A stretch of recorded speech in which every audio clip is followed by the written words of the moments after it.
తాకట్టులో ఉన్న బంగారాన్ని విడిపించి ఆ రోజు ఆన్లైన్ రేటుకే మేము కొంటాం. Sharma gold company.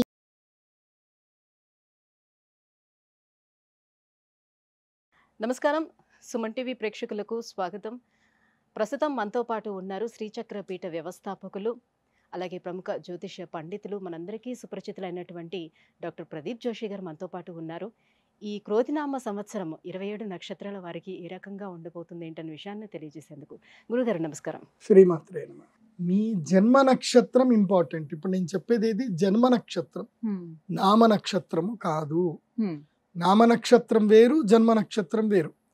నామ నక్షత్రానికి ఏ రాశి ఫలాలు గాని ఏ గోచార ఫలితాలు గాని వర్తించవు. పేరు పేరే, పేరులో కొంచెం బలం ఉండాలి, అంతకుమించి ఏం లేదు. అది న్యూమరాలజీ అనుకోండి. మిగతాదంతా కూడా ఇప్పుడు నేను చెప్పేటువంటి నక్షత్ర ఫలితాలు ఏవవుతున్నాయి నామ నక్షత్రాన్ని బట్టి, సారీ నేను చెప్పేటువంటి పరీక్ష ఏవైతే నక్షత్ర ఫలితాలు ఏవైతున్నాయో ఇవి జన్మ నక్షత్రం అయితే తెలుసుకోవాలి. మీ జన్మ నక్షత్రం మీకు తెలియదంటే నా వెబ్సైట్కి విజిట్ అవ్వండి. అక్కడ మీ date of birth, time, place అన్ని కూడా ఎంటర్ చేయండి. మీకు మీ యొక్క జాతకం మీకు ఈమెయిల్లో PDF రూపంలో వస్తుంది. ఇది 500 పేజీలకు పైగా వస్తుంది. డే టు డే రిపోర్ట్ తో సహా వస్తుంది. అంటే ఈ రోజు ఏం జరగబోతుంది, రేపు ఏం జరగబోతుంది అనేది సూచన ప్రాయంగా డే టు డే రిపోర్ట్ తో సహా వస్తుంది. సో అది మీరు స్వీకరించవచ్చు. మీ జన్మ నక్షత్రం అక్కడ నుంచి తెలుసుకోండి. పేర్లను బట్టి ఇప్పుడు శ్రీనివాస్ అని పేరు ఉంటుంది, అందరు తులారాశి అని చెప్పేస్తారు. కాదు. ఇప్పుడు వెంకటేష్ అంటారు, వేవో కాకి మృగశిర నక్షత్రము అంటే ఇది మిథున రాశి అని చెప్పేస్తారు. కాదు. సో ఇలా పేరును బట్టి మీరు రాశులు చెప్పుకోకండి, నక్షత్రాలు చెప్పుకోకండి, దాని ఫలితాలు ఉండవు. సో ఇప్పుడు ఈ సంవత్సరము క్రోధినామ సంవత్సరంలో ఒక్కొక్క నక్షత్రం వారికి ఎలా ఫలితాలు ఉన్నాయో చెప్తాను. అందరూ జాగ్రత్తగా వినండి. మీ జన్మ నక్షత్రాన్ని బట్టి మీరు నోట్స్ రాసుకోండి. గురుగారు, ఈ క్రోధినామ సంవత్సరం చిత్తా నక్షత్రం వారికి ఏ రకంగా ఉండబోతుంది? చిత్తా నక్షత్రం వాళ్ళ గుణగణాలు ఎలా ఉంటాయి? శ్రీ గురుభ్యో నమః. శ్రీమాత్రే నమః. చిత్తా నక్షత్రము, చిత్తము అంటే ఏమిటి? బుద్ధి, ఆలోచన. ఈ సంవత్సరము చిత్తా నక్షత్రం వారు తమ బుద్ధి రీత్యా ఎక్స్ప్లోర్ అవ్వాల్సిన సమయం ఇది. వీళ్ళు కూడా ఈ సంవత్సరము అదృష్ట యోగ జాతకులే. వీళ్ళు కూడా టాప్ 10లోనే ఉన్నారు. వీళ్ళు ఎక్స్ప్లోర్ తప్పకుండా అవ్వాలి. అంటే కొత్త ప్రదేశాలు విజిట్ చేయాలి. ఈ సంవత్సరము పక్క వాళ్ళ మీద డిపెండ్ అవ్వకూడదు, అన్డిపెండెన్సీ పెట్టుకోవాలి. ఎవరి మీద డిపెండ్ అవ్వకూడదు. ఒంటరి ప్రయాణం చేయాలి. ఈ సంవత్సరం అంతా కూడా ఒంటరి ప్రయాణం. నేను ఒక్కడినే, నాతోనే నేను చేస్తాను. ఇప్పుడు ఉదాహరణకు చాలామంది ఏంటంటే ఏదైనా పని చేసేది ఉంటే వాడు లేడు, వీడు లేడు, లేదా అది అది అది జరగలేదు, నాకు అది లేదు, ఇది లేదు, ఇవన్నీ పక్కన పెట్టండి. ఏది లేదు అనే దాన్ని పక్కన పెట్టండి. ఏది నీ దగ్గర ఉంది అనే దాన్ని సద్వినియోగం చేసుకోండి. లేదు అనే దానితోటి పని ఆగిపోతుంది. సో అలా పని ఆపకండి. ఏది ఉందో దాన్ని సద్వినియోగం చేసుకోండి. ఉన్నంతలో పని చేయండి, ఉన్నంతలో సాటిస్ఫై అవ్వండి, ఉన్నంత దాంట్లోనే చేయండి. అలా చేస్తే చిత్తా నక్షత్రం వారు ఈ సంవత్సరం అదృష్ట యోగ జాతకులు. బాగుంది. ఈ సంవత్సరం ప్రయాణాలు చేయవలసి ఉంటుంది. తర్వాత విదేశీ యోగం కూడా ఉంటుంది. ఈ సంవత్సరం ఏదైనా విదేశాలకు వెళ్ళాలనుకుంటే విదేశాలకు వెళ్ళండి. తర్వాత ముఖ్యంగా వివాహ సౌఖ్యం సిద్ధిస్తుంది. యంగ్స్టర్స్కి ప్రేమలో పడతారు, ప్రేమలో లేస్తారు, ప్రేమలో కూలబడతారు, నానా యాతనలు పడతారు. మొదలు ఎవరైతే మీ జీవితంలోకి వస్తారో ఈ సంవత్సరము వచ్చిన 2 నెలలు బాగుంటుంది. 3వ నెల 4వ నెల నుంచి నరకం చూపిస్తారు. 5వ నెలలో మీరు రియలైజ్ అవుతారు. 8వ నెలకి సెటిల్ అయిపోతారు. 9వ నెలతోటి కాంప్రమైజ్ అవుతూ కాపురం చేస్తారు. ఇలా మీ జీవితం లోపల 9 నెలల గర్భశోకం ఈ సంవత్సరం మీకు ఉంటుంది. అది కాకుండా ఈ సంవత్సరం విశేషంగా ఏమిటంటే కొత్తగా పెట్టుబడులు పెట్టి వ్యాపారాలు ఏమైనా ఉంటే చేసుకోండి, అద్భుతంగా కలిసి వస్తుంది. ఇంకా చెప్పాలి అని అంటే మీరు కూడా ఏంటంటే ఈ సంవత్సరము ఒక 100 మంది కొత్త వ్యక్తులను కలుస్తాను అని టాస్క్ పెట్టుకోండి. ఎవరైనా సక్సెస్ఫుల్ పీపుల్ ఉంటారు, వాళ్ళ జీవితంలో వాళ్ళు సక్సెస్ అయ్యి ఓ స్టేజ్ మీదకి వెళ్ళి అందరికీ ఓ స్పీచ్ చెప్పే కెపాసిటీ ఎవరికైతే రీచ్ అయిందో వాళ్ళందరినీ వెళ్ళి కలవండి.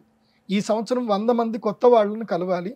వాళ్ళ యొక్క అనుభవాలు ఏంటి, వాళ్ళ జీవితంలో ఏమేమి సాధించారు, ఏం కోల్పోయారు, ఎలా వాళ్ళ జీవితాలు జరిగాయని అనుభవాలన్నీ కూడా నేర్చుకోవాలి. ఎప్పటి వరకు? ఆగస్టు వరకు. సెప్టెంబర్, అక్టోబర్, నవంబర్, డిసెంబర్, జనవరి, ఫిబ్రవరి ఈ 6 మంత్స్ మీరు అద్భుతంగా ఎక్స్ప్లోర్ చేస్తారు, కలిసి వస్తుంది.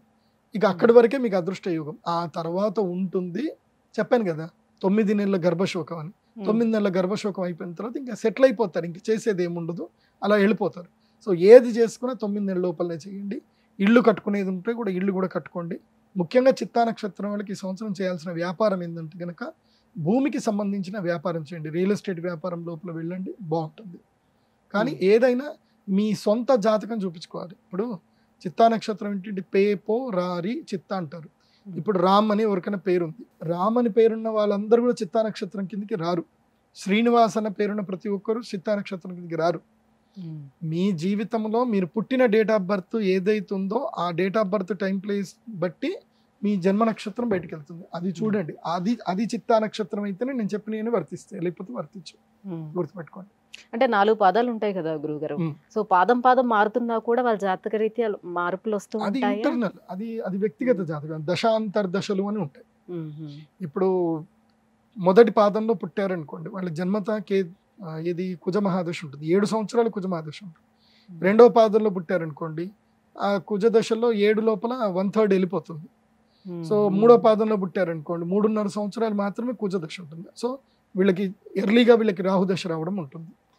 మెయిన్గా ఏంటంటే ఈ చిత్తా నక్షత్ర జాతకులకు అస్సలైన టైంకి జీవితం లోపల 7th ఇయర్ నుంచి 25th ఇయర్ వరకు వీళ్ళ జీవితంలో చాలా మోస్ట్ ఇంపార్టెంట్ పీరియడ్ ఇదే కదా అందరికి కూడా.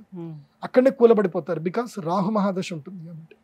అందుకే ఎవరికైనా సరే రాహు మహాదశ ఉంది అనుకోండి, వాళ్ళు ఈ అక్షయ తృతీయ రోజు వచ్చి మహాలక్ష్మి యాగం చేయించుకోండి.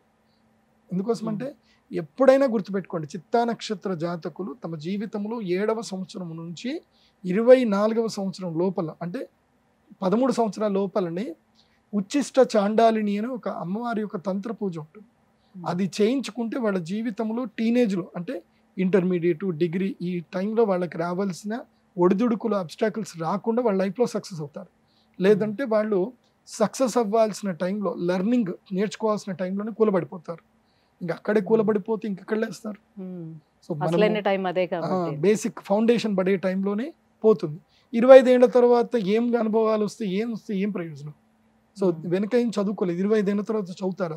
చదవడానికి ఏముంటుంది? ఏముంటుంది? ఇంకా దోస్తులు వస్తారు, దా కూర్చుందాం దా అని అంటారు. ఇంకేముంటుంది? బాధ వస్తే కూర్చుంటారు. బాధని ఎలా తీర్చుకోవాలి, ఎలా ఓవర్కమ్ చేయాలని నేర్చుకోవడం వాళ్ళ వల్ల కాదు.